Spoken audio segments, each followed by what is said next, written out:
Hi, this is Phil, and I'm here to tell you all about the Capes and Lunatics Patreon. Don't miss out on our comic book creator interviews, including our monthly Chichester chats with comic book legend DG Chichester, superhero movie brackets in our search for the worst comic book movie of all time, and many, many more specials, all completely uncensored. Access starts for $3 a month, full video when you pledge $5 a month. Check out the link in our show notes or go to patreon.com/capesandlunatics. Hope to see you there. This is Luca Parrish, and you're listening to the Capes and Lunatics podcast. I'm Kelly Thompson, and you're listening to Capes and Lunatics. Convenient.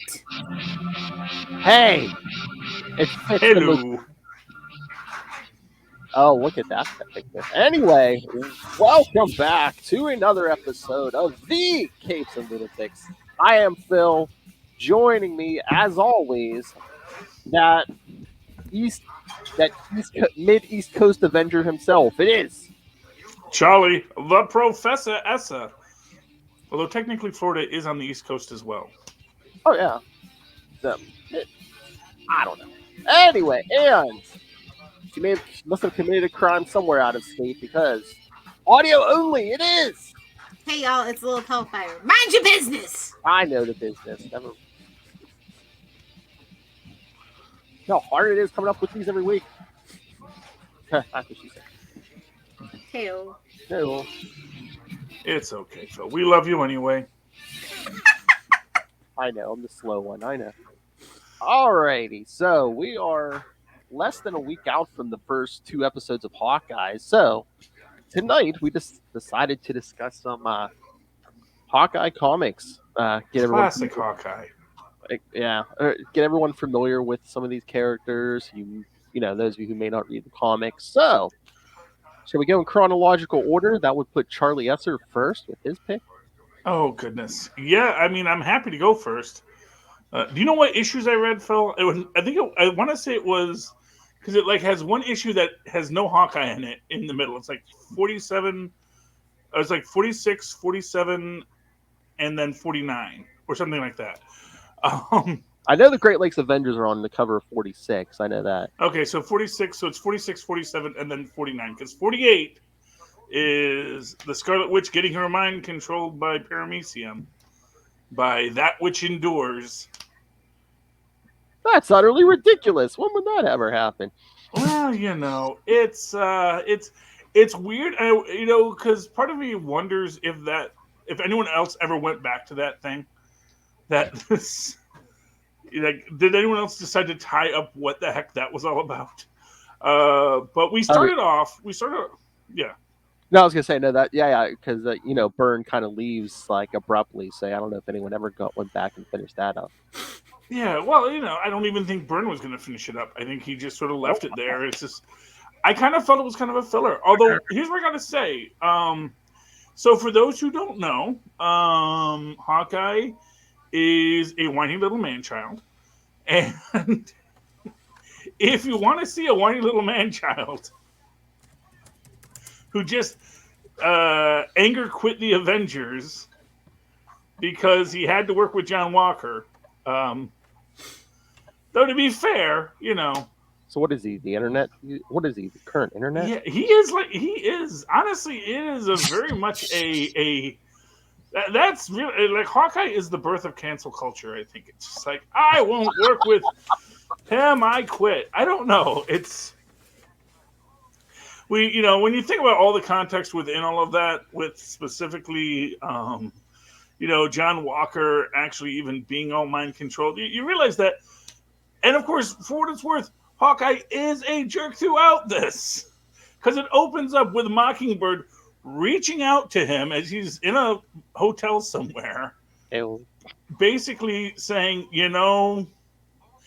basically being the better person, that after she was sexually assaulted, and hey, kudos on Byrne. He does not shy away from the context of what happened and the fact that Hawkeye is being a jerk in it. Now, granted, he's writing Hawkeye to be a jerk in this, so you can read into that what you want.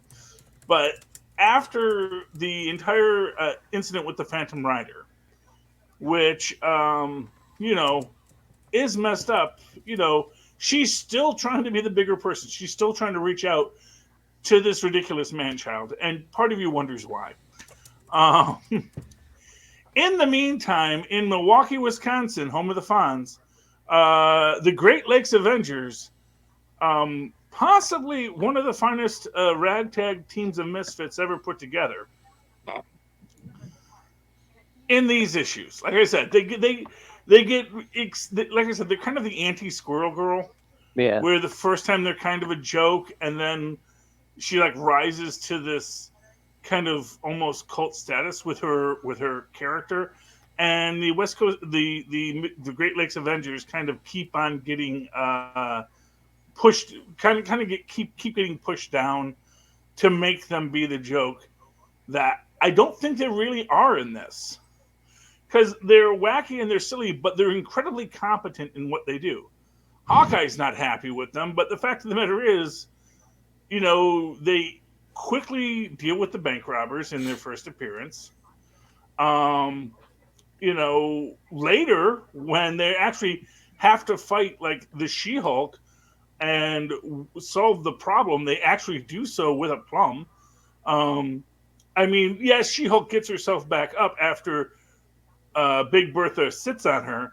But the fact of the matter is, she holds her own against the She-Hulk, you know, and that is a pretty impressive feat, you know, to just, you know, to just laugh off her blows, and then to just, you know, floor her, you know, it's pretty impressive when you think about it.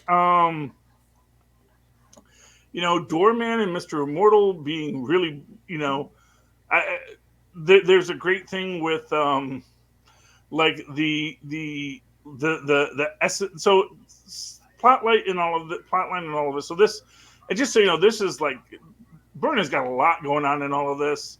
We're about to go into the whole Vision actually isn't made from Hammond's corpse. That Hammond's corpse still exists, and we're going to get into the fact that the kids were actually parts of Mephisto's soul, and all this stuff is going to be revealed. But first we have Scarlet Witch mad about the. I know I have to get back to Hawkeye, but he's not. I mean, that's the thing. I remember Hawkeye being a part of this, but he is just so superfluous to everything that happens. He barely trains anyone. He really. I get the feeling that John Byrne does not like Hawkeye. That's my real takeaway from this. I think that John Byrne was like, I don't like this character. He's kind of a joke. And I'll give him this joke team that everyone's going to think is a joke, but are actually way more competent than anyone is giving them credit for. Because they work as a team, they fight as a team, they all know their power sets, and they know how to get through everything.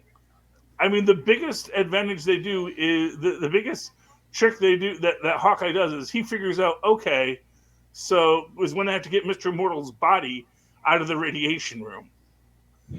And it is literally like, okay, well, the radiation turns off when you open the door. Flatman can go in without triggering the thing. And then once he comes out, he'll be ready in about 10 minutes. You know, because that's how Mr. Immortal works. Mr. Immortal fights Hawkeye and Mockingbird and really holds his own against both of them. Which, again, is counterintuitive to the way that they would later write Mr. Immortal. And this is sort of, and for what it's worth, this is kind of something that they do with Wolverine sometimes, where they say, no, Wolverine doesn't really know how to fight. He can just take all the damage. And it's like, no, clearly he knows how to fight in this appearance. And clearly, you know, the Great Lakes Avengers are doing well. There is a great point when Vision comes in later and he says, shouldn't they be called the Midwest Avengers? Because the Great Lakes Avengers call themselves the Great Lakes Avengers because they're trying to be coastal, East Coast and West Coast. But really, it would have been more appropriate to call them the Midwestern Avengers. And you could even have you could have a Gulf Coast Avengers. Lilith could form the Gulf Coast Avengers if she wanted to. Although I don't know if she's on the Gulf Coast, but the Gulf Coast is near where she is. Technically. So, yeah. So you could have the Gulf Coast Avengers, the East Coast Avengers, the West Coast Avengers. And then, yeah, there's no North We're Coast, just as they say. Floridians. We don't need fancy labels. Avengers Europe. Boo! That's almost as bad as JLA Europe, but They have there are superhero teams in Europe that are very cool. Yeah, Captain British. Well, Shut no. up, Yeah, well, every so often though, like in France, they have like their Justice League pastiche. They're very cool. The Thing partnered with them during the Civil War. He went out there and had to do that. But yeah, I mean, I know it's supposed to be a Hawkeye episode, but maybe Hawkeye's just not that interesting of a character. There, I said it. I think MCU Hawkeye is a lot more interesting. For all his 38 minutes of screen time, stop it. Stop it, Charlie. Please. Don't poke the bear. Don't feed the trolls. Look, I was going to say, MCU Hawkeye, he's got a family, he's got motivation, he's got trick arrows. MCU Clint Barton is a joke. The troll. I want to make MCU Hawkeye happen. There, I said it. I mean, but then like him, that marriage, the Mockingbird in the comics. I was going to say, it's Mark Grunwald. You didn't pick that one, Philip. I'm so disappointed. I almost and did. It's from the 80s. Come on, Phil. I almost did his first miniseries. I was, but like, oh, surprise, surprise, that marriage didn't work when they got married after knowing each other for what? I think it was like a week. A week comic time or a week like a week comic time. A week comic time. In the comic, it was a week. Yeah, no.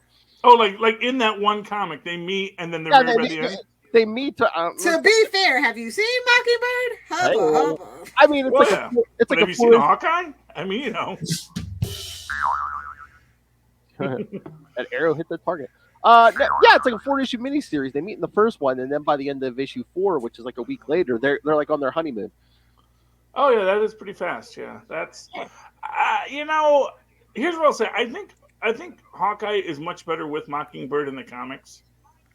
Although again, like I said, I think now that they've sort of here's what I'm going to say. Since they've MCU'd him up in the comics, he's probably a lot better than he was back in the 80s when he was just, the kind of the anti-Cap in the fact that he is just sort of this, kind of what Star-Lord is in the MCU. So, like, if you think about Star-Lord in the MCU, that's kind of original Hawkeye in the comics. And as things have grown, they have all kind of exchanged where they're going to be in their places in this universe. That's an interesting artistic choice. I'm surprised you didn't even try to work in the Thunderbolts thing he did, Phil. Like, I'm just so shocked. Oh, yeah. Hey. The only Thunderbolts that I willingly read, to be fair. See, I did like him in the Thunderbolts because, again, that's where he's starting to arc into a better character, where he's really becoming more of a leader, I feel. Yeah, that was after all the West Coast Avengers stuff. Yeah, I mean...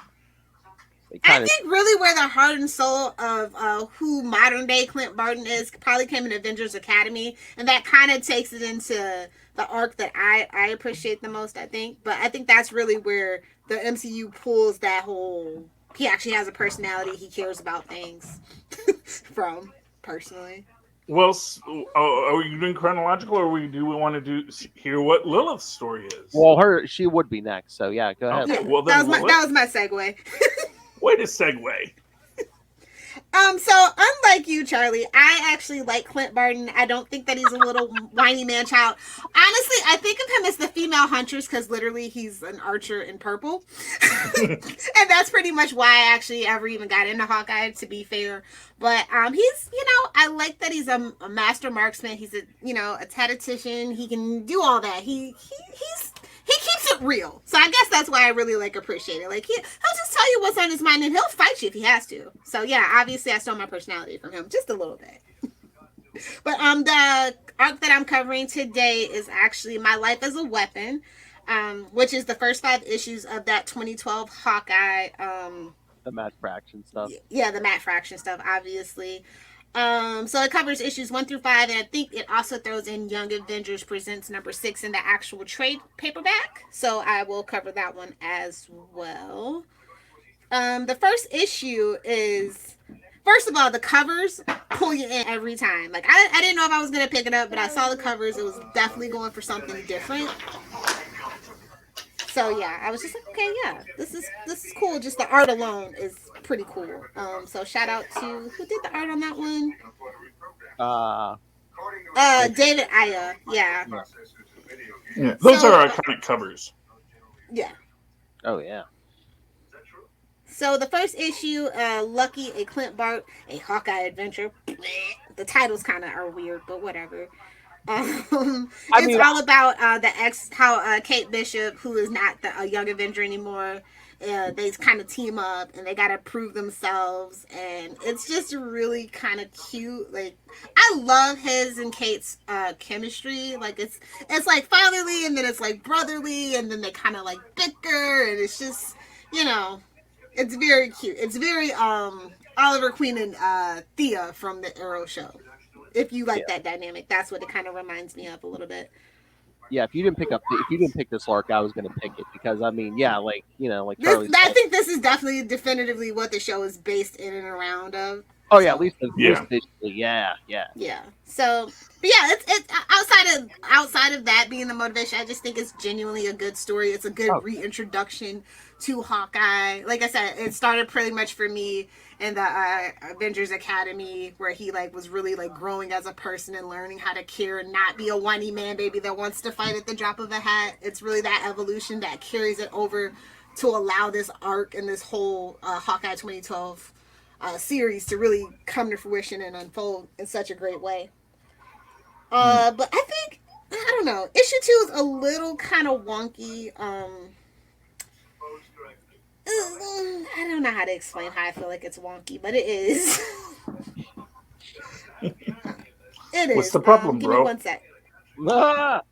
I mean, like she was saying, I mean, they're going to take so much for, that TV show is going to be based on this. I mean, this is where I wouldn't be surprised if the first episode was probably an amalgamation of the first 3 issues. To be fair, yeah, just because they have a lot of setup to do, and it's the framework's right there. But in issue 2, the Vagabond Code, not exactly what I thought. I was like, oh, we're doing the Hobo Code? Not quite. Isn't this the first appearance of Pizza Dog in this series? And it is the first appearance. It's the most thing that stands out, I think. It's just kind of this fast-paced, literally Robin Hood. They're just going around stealing from people is the best way that I can explain it. So, it's just wait, what? We're Robin Hood and we're literally being Green Arrow right now? And I mean that in the best of ways, but I was just very surprised that they decided to go that route, is all. But yeah, they have a cute little found family, and they're not squeaky clean. So that's another thing that I can appreciate about it. So here's a question for you: do you think Pizza Dog is based off of Seymour from Futurama? I think every sad dog is based off of Seymour from Futurama. Okay. I mean, to be fair. It did come out a decade before this, so Pizza inspiration. Dog. Nothing wrong with inspiration. You steal from the best and you make it your own. That is just how we do it in the creative field. Pizza Dog is going to steal the show. Well, come on. I mean, you got Jeff and you got Pizza Dog. You got to have these little mascots that make perfect plushies. I think issue 3 is my favorite. It's titled Cherry, and it mentions Steve Rogers in a derogatory way, so how can I not like that? And I love that they're kind of in New York, Bed-Stuy to be specific. I think that that's very cute. This is the issue where the Dodge Challenger makes its first appearance in the 1971, and then also his Volkswagen Beetle. And then also we get Mini Cooper, so it's just a very car intensive issue, and I like that a lot. I don't know, it's just very down to earth and grounded, and them getting to know each other and basically pulling heists is the best way that I can explain it. And it's just something so charming and endearing about how they're growing as people together with each issue. I feel a lot of time in comic books, especially modern comic books, they don't really focus on character development from issue to issue. Just as long as you're a different, somewhat different at the end of the arc, it doesn't matter. You don't usually see it from issue to issue. But they actually go really out of their way in the first arc specifically to set that up, and I think that was really cool that they did that. Does this come before Dark Reign or after Dark Reign? This is before, 4, right? Yeah, okay. yeah. This Okay. is there was a 6 or 8 issue series for Hawkeye like in the early 2000s. It was kind of like a primitive version of this, but this is like when I first like remember like actual the modern version of comic book Hawkeye. Yeah, definitely. Is this series? Yeah. Yeah, it's not a reinvention. Like I said, if you go back and you read Avenger Academy, that's definitely where a lot of this character development comes from. But I think a lot of people skipped over that, unfortunately. I think it's actually a good series to read to kind of understand, because we might be getting young Avengers, it seems like. So Yeah. you might want to invest in that as well. Well, and like I say, they very much MCU him up in here. His costume gets redesigned. It's, everything about it's meant to be that Jeremy Renner Hawkeye kind of spliced into the Marvel Comics Hawkeye, which is a very different Hawkeye. Probably more akin to the actual Ultimates Hawkeye, which is, where we're building everything out to, There were good ideas in the Ultimates, is what we can actually say here. I can agree with that. Not a lot of them, but some of them were very good. I think issue 4 is tape 1 of 2. It's the one with the VHS on it, and it's where S.H.I.E.L.D. is recruiting Clint to get some incriminating evidence, and then somehow he becomes the most wanted man in the world. And then I think this is the issue number 4 is also the one with Javier Pladildo. No, not that. Pladillo. I don't think that's his name. Yeah, I don't think that's... Sorry. It's Lilith. I apologize for butchering that. But I know, but he had to deal with the really ultimate middle out. school Lilith, so Wrong, some respect. Wrong section of the hard drive. Yes, wrong section of the hard drive indeed. But yeah, so this kind of is like the thriller part that you kind of expect from Hawkeye of the past, because espionage with S.H.I.E.L.D. and stuff like that. That's where this really like kicks in. And so I think that that's really cool. And we get to the darker parts of Clinton Barton that we never really get to see in the MCU. Just saying. So. Fair enough. Although I do wonder if we're going to get his circus background in we get to the MCU. I highly doubt that. I think it's going to come up. That would be hilarious. It all goes back to the clowns, don't it?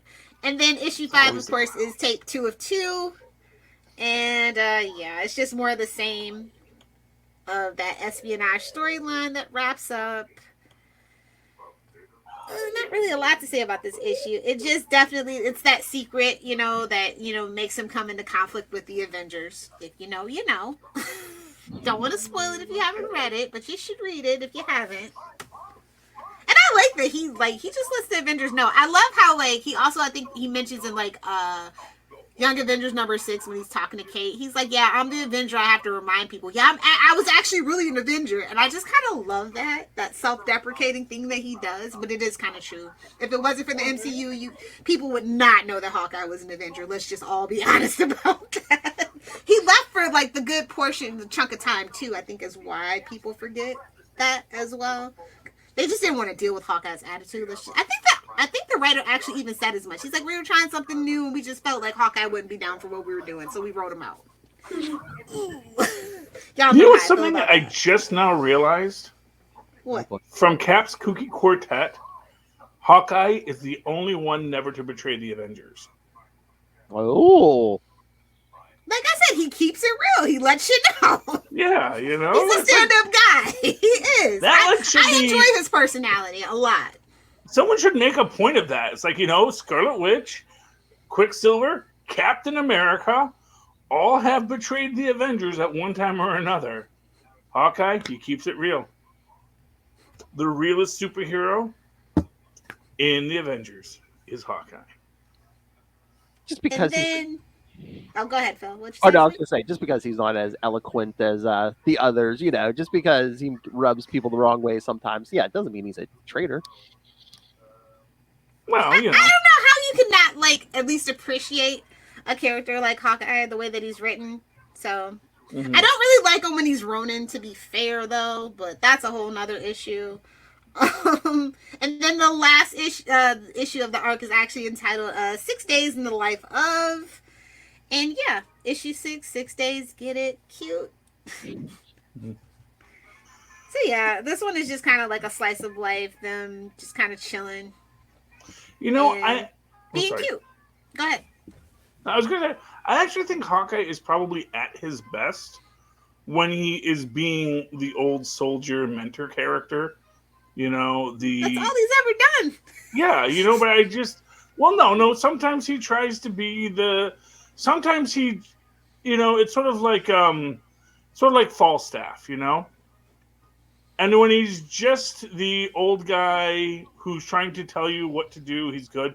But when he tries to actually lead you into battle, it's sometimes maybe not as good. You know, like he is a guy who is best when he is grounded. When he's a guy who's seen some stuff and is going to let you know, I've seen some stuff and you're about to make a huge mistake. And I think that's when he really thrives as a character, especially when he has a young hero who needs that guidance. Which is again why I think maybe my choice of the Great Lakes Avengers didn't work as well, because the Great Lakes Avengers were doing fine without him. It's like if anything, he kind of screwed up their day when he shows up and just starts running them through drills for no particularly good reason. And you know, it's sort of this thing that he's probably best when he can be a more quiet hero. You know, when he can be the old soldier who has been called back for one last time. You know, Definitely. 2 weeks from retirement. He's definitely too old for this at this point. Yeah. And then, like I said, Young Avengers Presents #6 is definitely an issue you should read. It's very sweet. It's mostly kind of about the Kate and Eli's relationship, Patriot, and how they, you know, they don't want to get together for the good of the team and stuff. And then she gets recruited by Clint, but he attacks her as Ronin. So, like, yeah, that's like a whole thing. But basically, it's her and Eli's relationship and how they're working it out. And she asks him to wait for her, but you know how that works out. She goes full time with Clint, and that relationship is done. Yeah. What's going on with Eli? Wasn't he lost in a dimension for a while? Yeah, it happens. It happens to the best of No, us. I know it happens. I'm just wondering if he got back yet or not. You know. Yeah, I'm not sure. I couldn't tell you. Yeah, I know nobody's interested in Eli's story at the moment. So I know they picked some other random kid to be the new Patriot during, what was it, Siege or something like that. Yeah, So there's another Patriot running around. So there's actually 2 Patriots running around, who both bald-headed black kids. So for what it's worth, the one has a much cooler shield because Stark designed his shield. So. Take that as it is. Oh my. I also like this one because Hulkling is in this one, and I think it's Peter and I forget who else. I think it's Eli too. They're like playing Gears of War in the background. So cute. When they get to the Avengers temporary headquarters, she's like, "Wait a minute, this is what they do in their downtime." So disappointing. Never meet your heroes, kids. You know what? They should bring back a character who is the spirit of 76, but they should be 1976. Just the idea of Bicentennial Kid. Yeah, Bicentennial Kid. Yeah, exactly. I'm telling you that's an idea there. Write that down, Charlie. We might have to do it ourselves. Oh my god! I'm on it. Oh my god! Lilith Hellfire, the spirit of 69. Hello. That goes without saying. Of course. To be fair, 1969, that was a year. Aren't they all? Yes, they are. All That right. leads us into Phil's picks. Well, thank you, Lilith Hellfire. What did you pick, Philip? Well, seeing as how Clint Barton is not the only Hawkeye on the upcoming series, I decided, and of course, has double meaning. I picked the Hawkeye Anchor Points featuring Kate Bishop, the series by friend of the show Kelly Thompson. Yay! Mwah, chef's kiss. Love your choice. Yes, I mean this is one's interesting. This is the first 6 issues. It's really good. It's Kate moves out to the West Coast and starts up trying to start up a detective agency, and like her first case is a young woman gets kidnapped, and yeah, everything leads to like this weird, super powered, like super strong guy. Uh, but again, and Super strong guy. That is a classic character. well, yeah, of course. Yeah.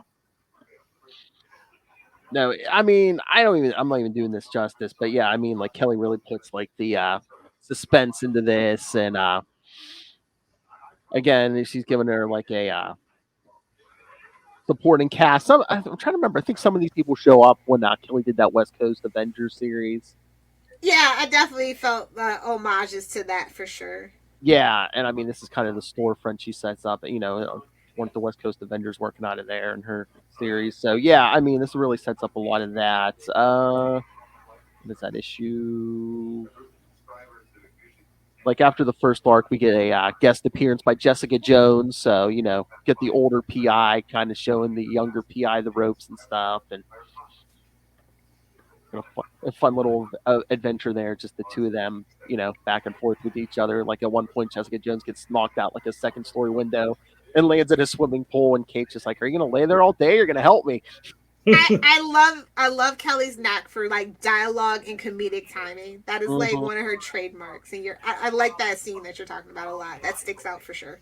Oh yeah, and I mean, I think this might be the first thing I talked to Kelly about. So yeah, so this the Kate Bishop Scroll stuff. way down or check the Patreon. What is? Yeah, I mean, It's somewhere. I read that original Young Avengers series, and I read Kate Bishop before, and I mean, I enjoyed it all. But it's like whenever I think of Kate Bishop now in the comics, I think of Kelly. Like Kelly's Kate Bishop is is the first thing that springs to my mind. Who really made like an impact on this character. She definitely has a knack for zhuzhing characters up. Like she has a respect for the source material, but like she gets these little, like I said, she draws from like these little quirky things and puts them all together to make them feel actual and realized. Oh yeah, and I mean, just what was this the issue 6 where yeah, it's like they're looking for this a missing girl, but I guess she's had it's like almost like she's had plastic surgery and she's run away to Hollywood. But meanwhile, good luck. Yeah, but then she there's something else going on because she kind of turns into like a dragon monster later on. It's like, wait, what? Wait, wasn't that the West Coast Avengers?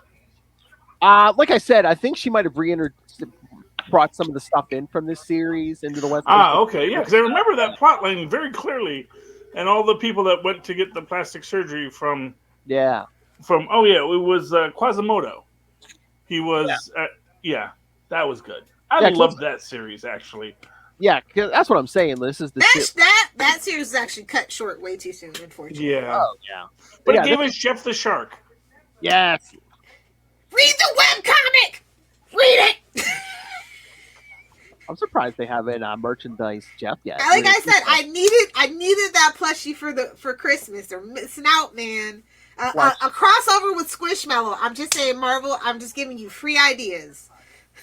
Plushies, Funkos. I mean, come on, Jeff the Land Shark slippers. Oh, a flocked Jeff the Land Shark Funko. Yes. I think unfortunately he is only popular among comic readers. Yeah, and the webcomic is doing really good among like the little Gen Z alpha gen though. They love them and they love to buy stuff, useless stuff. I'm just saying. I agree. The guy needs more memes. That's what it comes down to, man. Got to get some more Jeff the Shark memes out Limited run, sell out in a day, bro. That's what it's all about nowadays. I mean, now it's like you either got to introduce a character, to really get them trending. It's like either have them in one of the movies, one of the Disney Plus series, or even like like something animated, like What If or something. Yeah. Well, we could get Jeff the Shark in a What If because we could do Gwenpool in a What If. We could do the entire West Coast Avengers in the What If with Kate. What if they were good at their jobs? Yeah. And then Frank Castle's like, what? You talking about me? Yeah. Well, that would be... Well, they do have the Punisher kills the Marvel Universe. And, of course, so did Deadpool. Deadpool did it better. Oh, I wonder if we're gonna get like a Jeff Easter egg in the series. You know, is Kate gonna be like? We're gonna get the plush, and that's where the plush Yeah. comes in. Yeah. That's why she couldn't say anything. To be fair, Fred Hembeck killed the Marvel Universe first. And that is the gold standard by which all other deaths of the Marvel Universe will be judged. Hey, he might have. Hey, hold on. Crackers the Clown. Hey, he may have killed the Marvel Universe, but you know who? Someone else tried to kill the Marvel Universe. Sorry. Bendis. No, he tried his No, best. I won't blame him for that. No. No, I mean, he actually reinvigorated a lot of the Marvel Universe, you know? Too bad he couldn't do the same thing for DC. He did. You know what? You can only do so much with DC. You know, it's a Sisyphusian job, you know? It's... You have your opinions, I have mine. I'm a toxic DC fan, but I will stand up. I will stand up for DC. I like DC. Don't get me wrong. I love all their characters and comics and stories. I even have a DC book this week. And you know, but it's you know, sometimes people get in their own way. That's the problem with DC, I think. I think sometimes they have a good idea and then they get afraid and they start to say, well, what if they don't like it? It's like, but you know, you don't know until you try. All right, let me throw out one more real quick, and then we can get the new comics. Hawkeye and Hawkeye Generations, also written by Kelly Thompson, and it has like a time travel element. So yeah. So Kate and Kate kind of meets Clint before he ever met her. You know, he's still in the purple costume, and like they bring in Still villains. a big tool, yeah. And they bring in villains from different eras. Like they fight Bullseye at a certain point in his history. Taskmaster, yeah.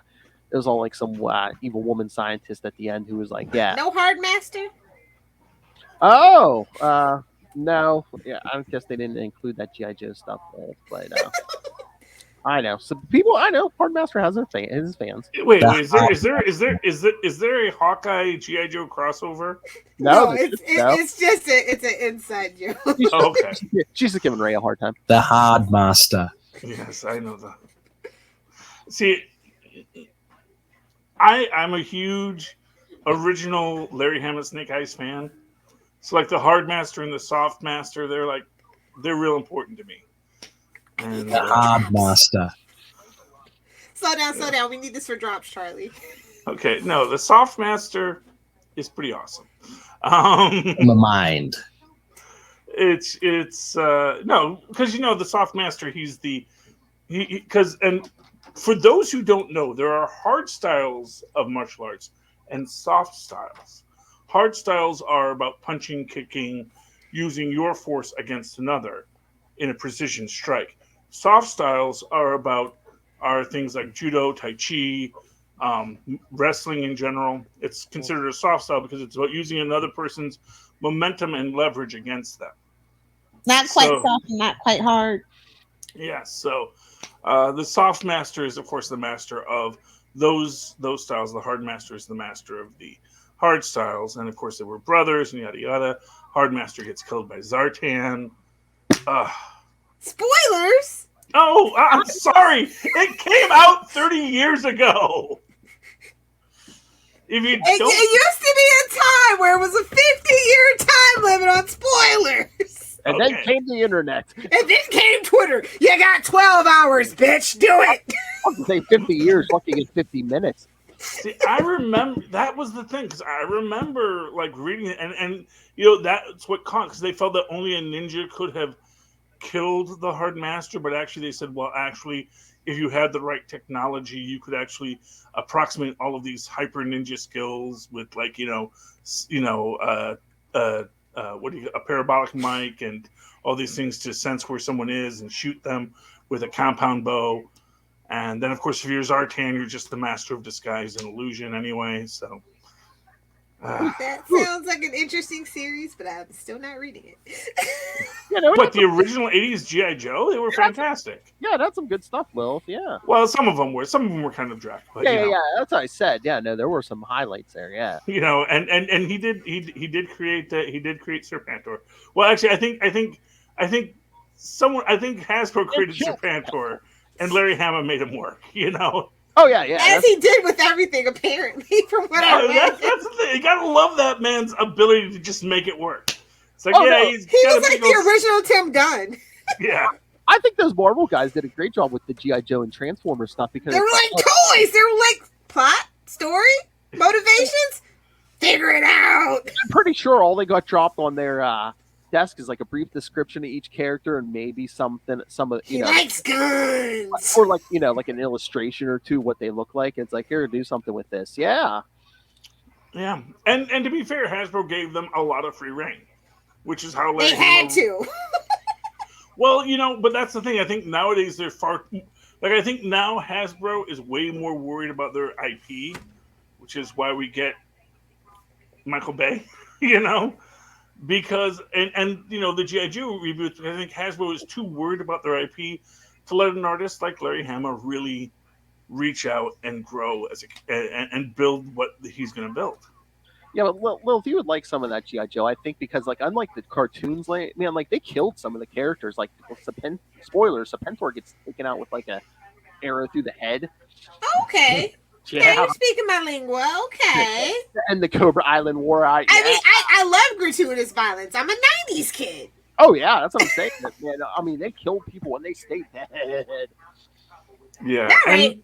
I might ask Ray to make me a list. The origin of Cobra Commander in Springfield is honestly probably the most relevant comic book ever written today. You know what? I was actually on Wrestle's Tomes of Evil podcast. I was just about to bring that up. I was going to say, didn't you guys just do an episode? Yes, we were talking Cobra Commander. Well, we're talking Megatron tomorrow night, but yeah, we were talking Cobra Commander and that whole Springfield stuff, Charlie. So I did my research. Do you know why it was Springfield? Why they named it Springfield? Because every city in America has a Springfield. Every state has a Springfield. The Simpsons reason, yeah. Yeah, wow. But this predates Simpsons, so yeah. But yeah, which shows you how old I am. I don't think. Yeah, because that show's on and it's on its like 37th season. Yeah. Before the Simpsons, we had a Springfield. No such thing. I'm sorry, sir. I do not believe you. Pretty sure TV started with The Simpsons at this point. I told you. I think Bart Simpson and I were close to age when that show started. So that tells you how long that thing's been on. Yeah. So anyway, modern comics, new comics. Yeah, sure. Modern comics. Man, I'm still modern comics could never. I'm still kicking myself. Talk about how great DC is. Can I talk about Suicide Squad number 9? If you want. Yeah, go ahead. So at least somebody's talking about it. Hey, man, they brought back my ambush bug, and I'm so mad I missed Suicide Squad number 8, which I have to track down. I think I got to go to Comixology to get it. Because for reals, he is awesome in this. This is Ambush Bug's time to shine. I think this is the first time he's not written by Keith Giffen.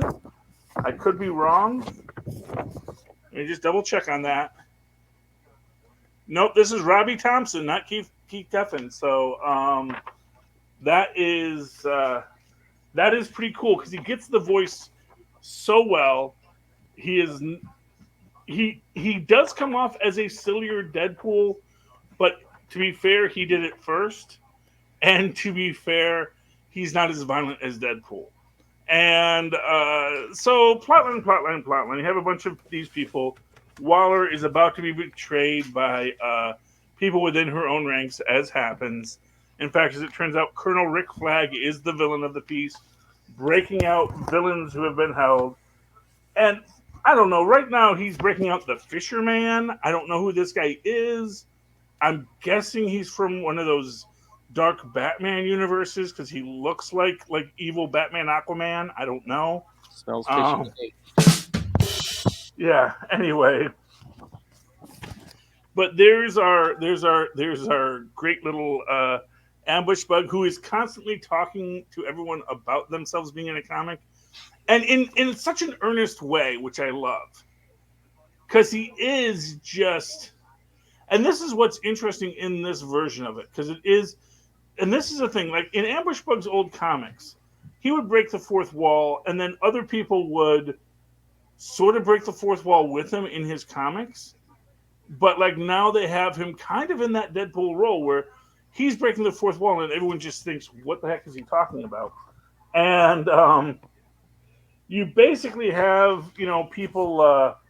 The reason I got to get the previous issue is because they did go to Heck. The Marvel, the DC version of Hell to bring back a creature that some person who died and went there, and I just got to know if they used Ambush Bug's trick of finding the exit. Because when Ambush Bug went to Hell and was polka dancing with fat people, he looked up and he saw the exit and he just walked out and wound up on 32nd Street. So they have to go to Free a Being. They go, of course, to OA, and Oa. Oa, however you pronounce it.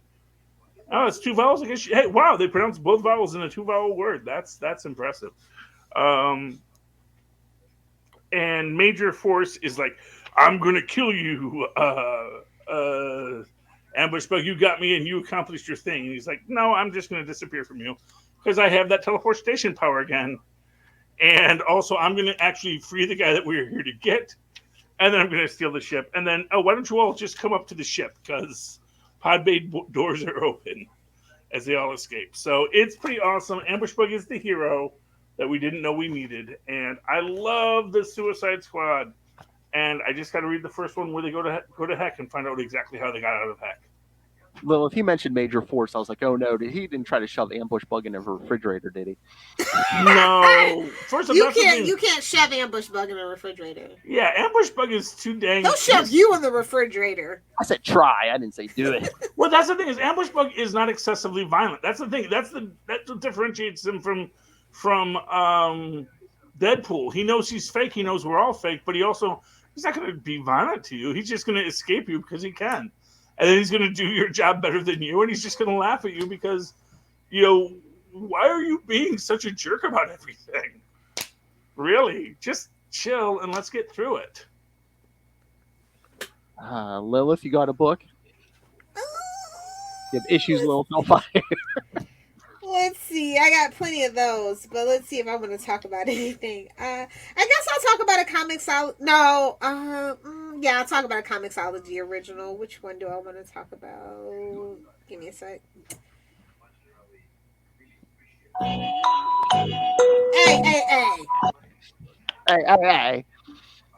Okay, I think I'll go with the number one. We only kill each other, number one. Hint, Philip. It's written by Stephanie Phillips. The art is by Peter Krause. It is $2.99 and only available on Comixology or Amazon. If you have Amazon Prime and you do the little reading thing, if I remember right. So it's set in 1938. And there's this sounds familiar. There's a bunch of Nazi sympathizers and fascists that have taken root in America.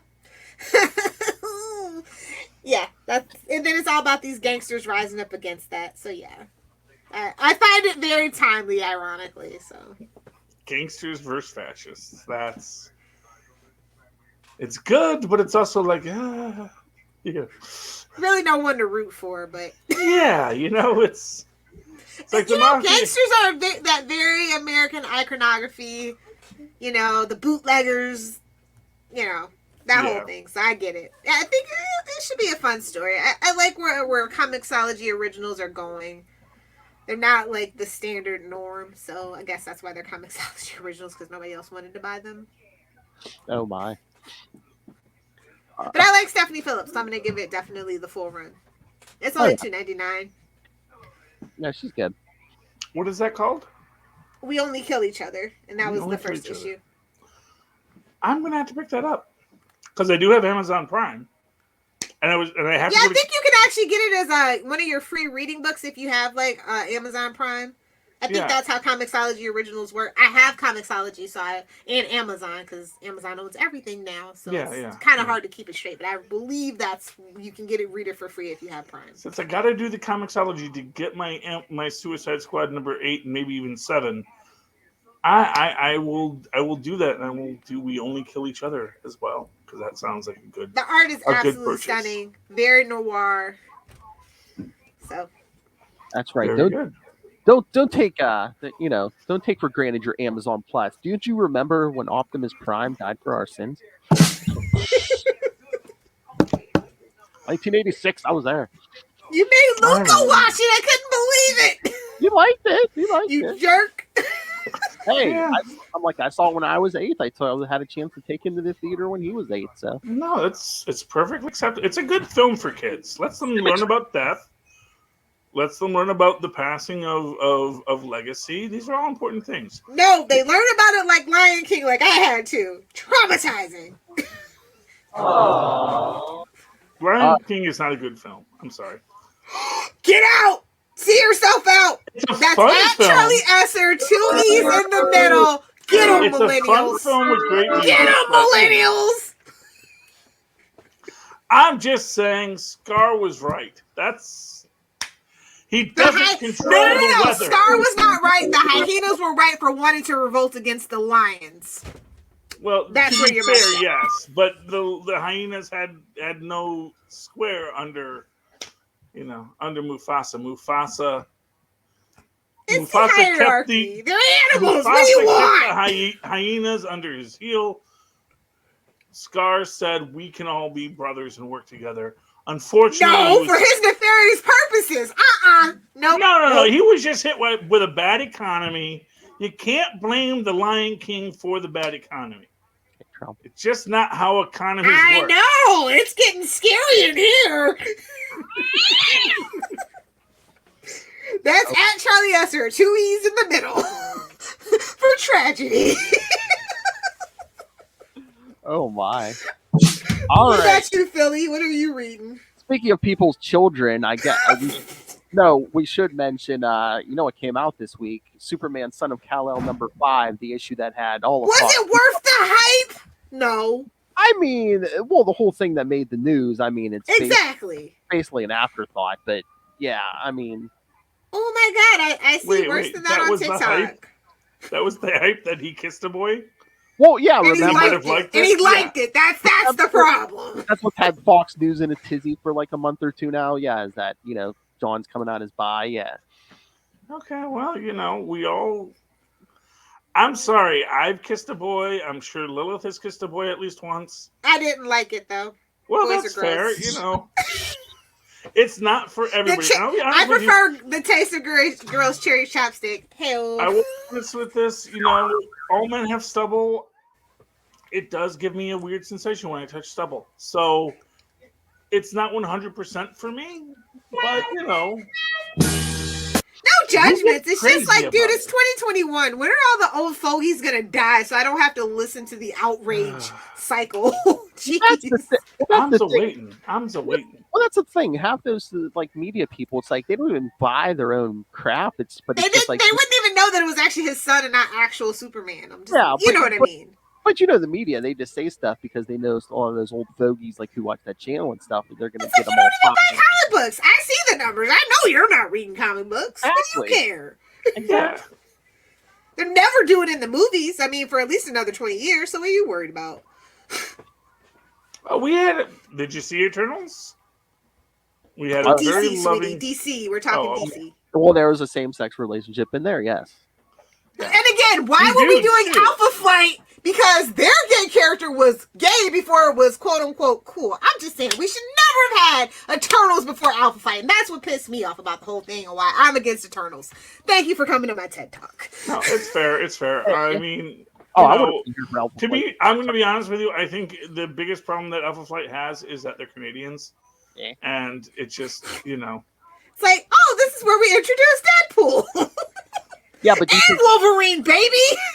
Yeah, but do you think too? Yeah, are they at the point where they're just like, we can't introduce Alpha Flight before X-Men, so we have to wait for X-Men before? You can do what you want when you're when you got Disney money. You can literally do what you want. You literally pay to make the trends. No shade, no tea. That's just how it is right now. Yeah, I know, but it's a question of, is that the trend you want to start right now? And not even anything about sexual orientation, but just about where we're going to put the X-Men in relation to the Alpha Flight. To be fair, Alpha Flight has already, Department H has already gotten called out in Agents of Exactly. S.H.I.E.L.D., which is canon. But that's also poor sweetie. Still in denial. Until it's not canon, it's canonical. Still denial? Okay. I'll let you have it, Charlie. Look, man, I'm just telling you, every official statement is, this is part of the MCU. There's never been an official statement. There's never been an official statement that says, this is not part of the MCU. And until we get a statement that it's not. Well, let him have it, Phil. Leave him alone. He needs something. Here's what I'm going to say.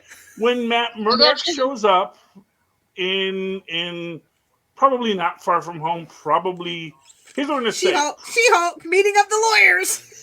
Well, here's what I'm going to tell you is most likely you're going to get a lot of those guys in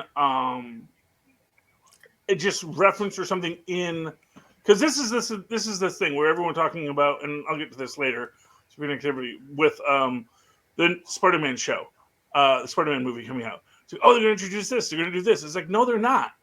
They're not going to introduce anything new in a Sony property because that confuses the rights. Go ahead, throw it in.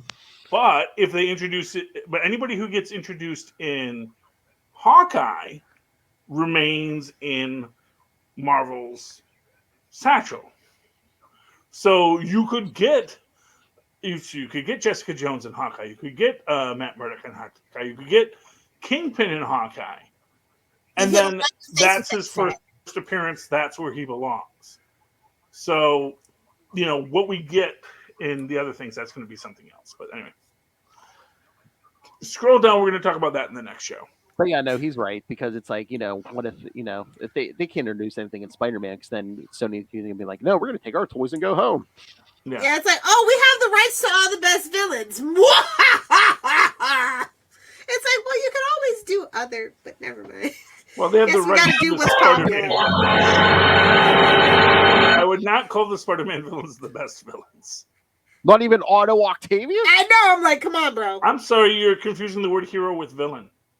No, we're not. But we'll let him have this too, Phil. Shh, don't argue. Just don't have it. That's what got me confused. You said, I thought when we were talking Eternals, you're like, yeah, I don't know if I'm that hyped for Spider-Man. I'm like, Otto's going to be in it. How are you not hyped for Spider-Man?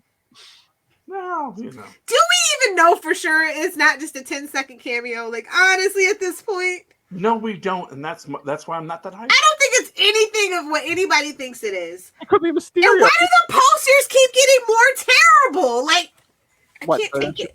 Photoshop after Photoshop.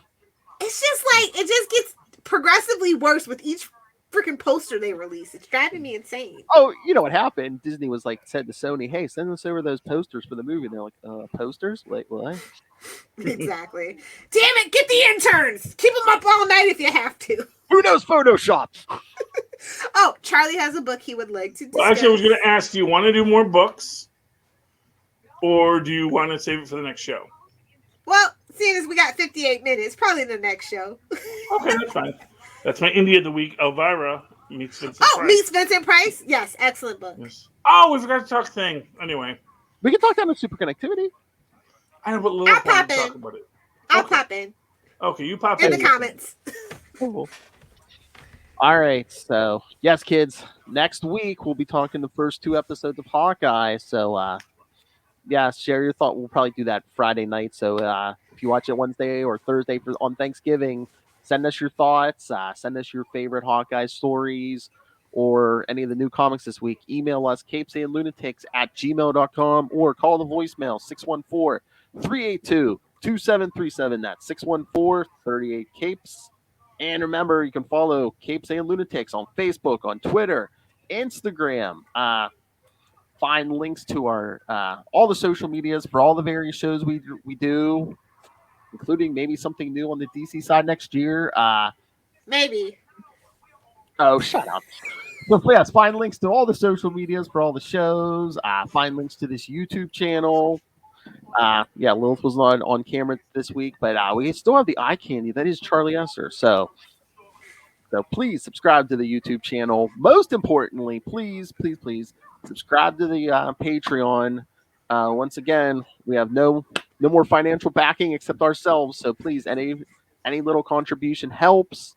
We're broke like the West Coast Avengers, guys. Come on.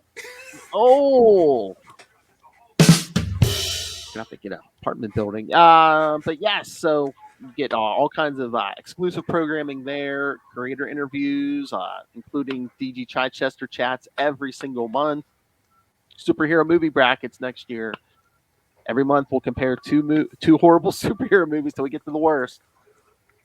So yes, so you get your money's worth there. Or if you want to buy some merch, there's also that cups, shirts, phone cases, and more coming. So find links to all of it at Linktree, linktr.ee/capesandlunatics. All right, Lilith Hillfire, in your dark little corner over there. Where can people find you? If you guys want to hang out with me on the interwebs, you can always find me on Twitter at Lilith Hellfire, on Instagram at Lilith Hellfire69, and of course on TikTok, making the spicy comments at Lilith Hellfire69. Duh. It's wintering time. That taste is still in my mouth. Sausage man. Oh, you told me about giving Ray a hard time. Jeez. Well, you use the word that shall not be named. We love our patrons, Justin and Ray. Sausage man. Sausage man. All right, Charlie Esser, hit him. Well, if you'd like to write to me that old-fashioned email way, the way our mothers and fathers once did, do so at superconnectivityblog@gmail.com. That's superconnectivityblog@gmail.com. And follow me on the Twitter as I live tweet things. But not Legends of Tomorrow, because it's too good. I just watch it. I enjoy it. It's great. I don't really tweet it with the sound off. What series are you watching? It's good. It's good. It's really good now. Anyway, when I do tweet, follow me at Charlie Esser. That's CharlieEsser. Look for the 2 E's in the middle. For quality. Bing. Thank you, Maz. We should hold ourselves responsible. Never. Thank you for joining us, kids. Again, next week, Hawkeye is episodes 1 and 2. And then stay tuned. The last 3 weeks in December are going to be interesting. It's something different, including our Die Hard Christmas movie review. But until next week, we have been your capes. Ampersand. Lunatics! Yay. Come on, Phil. Jazz hands. Big finish. Oh, okay. Can't check it. Can't see one. That's my song. I know Lil's going to love Hawkeye just for the dog, right? Everybody Vogue. Oh, my. I'll be watching Saved by the Bell. Everybody Screech.